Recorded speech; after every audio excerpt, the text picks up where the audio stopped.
Nagaan waaqayyo isiniif haa ta'u hunduma keessanuu kallattii jirtan hundumatti akkam jirtan nagaa keessanii hordoftoota feenettu ani nagaa koodha isinis akka nagaa taatan abdiin qaba nageenyi hunduma dursaa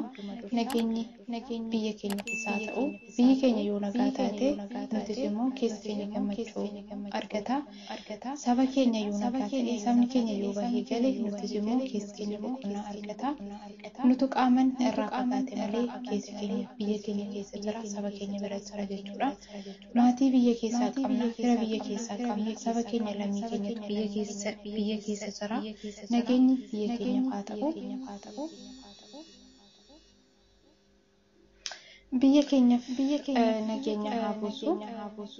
nageenyi biyya wajjin waan ta'eef egaati hunduma keenya iyyuu akka amantaa keenyatti biyya keenya saba keenyaaf akka dhannu isiniin jechuun jaaladha har'allee walaloo gabaabduu wayii isiniif qabadhee dhufee jira laayif sheer gochuu hin dagatinaa iddoo dogonkora koottis immoo natti immoo hin dagatinaa isiniin jechuu jaaladha garanumaan gara walaloo kootis hin dabarsa funyoo ormummaatiin walitti hidhamanii jedhaman walaloon kooyi funyoo ormummaatiin walitti hidhamanii adda addaan facaanuun waliif fakatanii akka lolaa gannaa gaafa lola'anii bakkuma tokkottis biyyoo uffatanii dhugaaf wareegamanii soba tuffatanii diinni adda facaasee ananfachuu fedhaa dhaloonni qaroomee maaliif tole jedhaa irbuu shiningaa sanaa akkam goote caaloo dhiigni dhangala'ee sin mararuu maaloo wal wajjiin baanee kophaan duunu amantaan wal hirree ormummaa hin huunu laga lagaan deemnee raqa lafaa hin huunu seenaa hirmii nyaatu maaf waliin hin duunu seenaa hirmii nyaatu maaf waliin hin duunu jedhan jaallan dhugaa warri sammuu nagaa warri onneen sibiilaa atis dhugaa baadhu isatu si miila maaf onneen sibiilaa utubaa tokkummaan goduu ijaaranii lafee dhaabaa ta'ee fooniin galgalanii dhiigan waqaranii goduu tokkummaa sanaa tolchanii ijaaranii gaafa ofii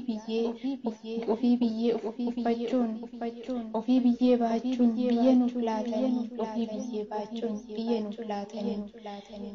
dheedhii bilcheessuudhaa fi bilchaataa kan gubu isa sirrii dhaabee isa sirrii dabsee dabaa kan utubu mana haaraa ijaaruu fi kan mana isaa diiguu calalaa booressee kan curruga dhugu bakakkaaruu batiif kan dibaabee abdatu qilleensa kuusuudhaa fi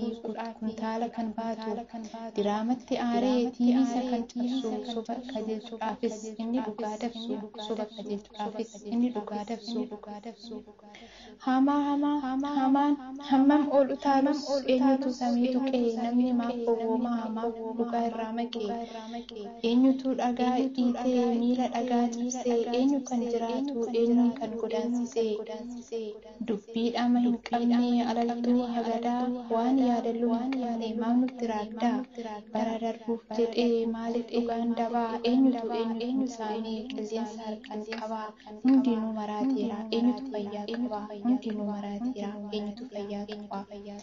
dur mukatu wal xaxaa damee wal jala liyaasee ammaa namatu wal xaxaa kiyyoo wal jala baasee kan mukallee uumamaa namni maaf wal lugamaa umurii xiqqoo kanaafis jibbi maaf nutti gamaa umurii xiqqoo kanaafis jibbi maaf nutti gamaa eegaatii walaloon asuma irratti xumura qophii biraatiin akka walitti deebinutti nagaan naa tura biyya keenya ammas irra deebi'ee nageenya biyya keenyaaf yaa ta'u biyyi keenya saba keenyaaf nageenya haa ta'u nagaan hunduma dursa